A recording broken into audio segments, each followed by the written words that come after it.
because I had no clue about any of this and I didn't really get any help. So I was feeling my way in the dark, and I just applied, was given a date to come, turned up 10 o'clock in the morning, and I prepared 2 pieces as instructed. And there were a large group of people there, was totally intimidated. We all sort of gathered in some room, and then in turns we went down and did our 2 pieces.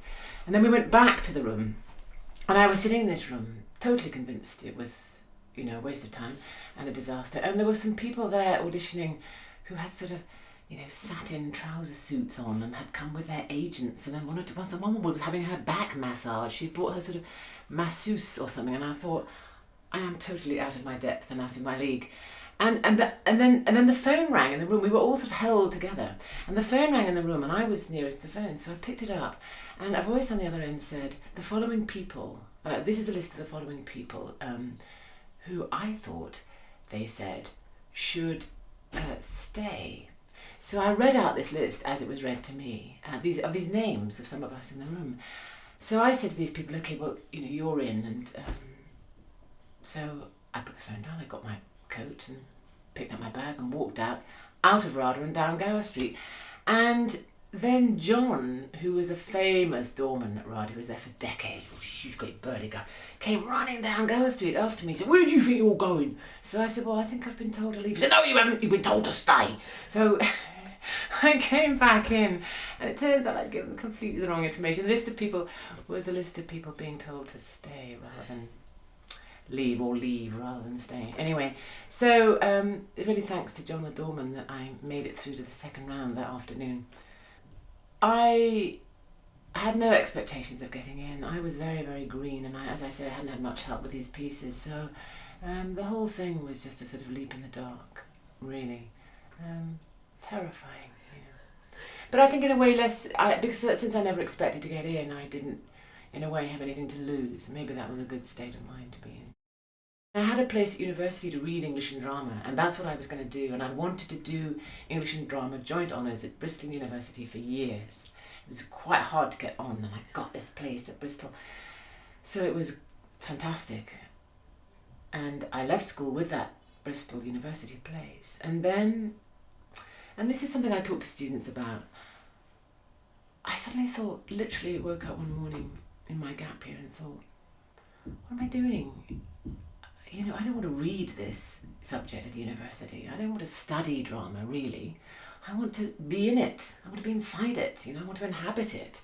These are very different things. And with the best will in the world, teachers, parents, whatever, will slightly nudge you off your track in the interests of security or a safer, more reliable qualification or way of living. And that's what happened. And I suddenly woke up one morning and thought, no. I'm going to throw this precious place away. I've got to do it. You've got to do the thing that's most direct to achieve what it is you passionately want to do. And it was a way I gave myself permission to think of myself as somebody who might be able to do that, which was a big private journey to make. Oh, I can't even imagine having had a career without RADA. It's inseparable from who I am as an actress, that training. Completely made me.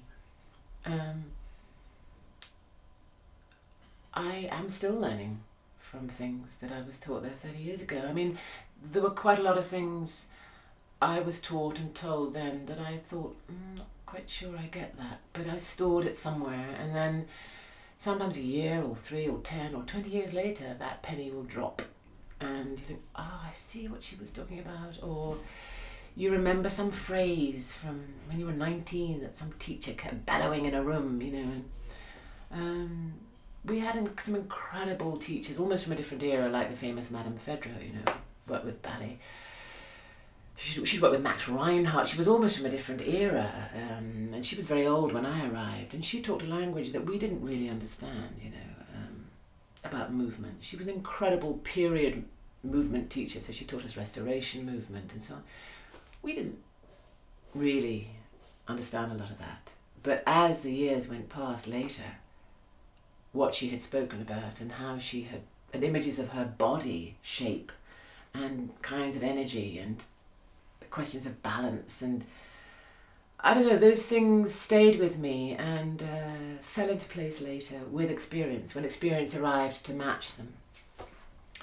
I am a passionate believer in training.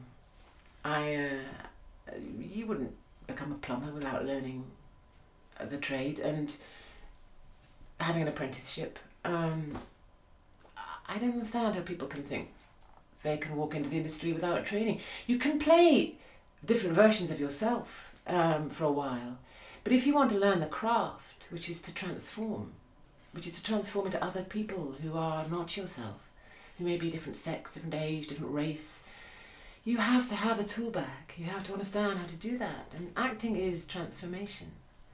I say this because we have to fight for this, because increasingly casting is about casting very close to type and very close to who you are. And there's no craftsmanship in that, really. RADA gave me an incredible launch pad. I don't think I felt at the end of my time there that I had fully trained and was ready for everything. I think I felt I'm ready to start. I'm now ready to start learning, you know.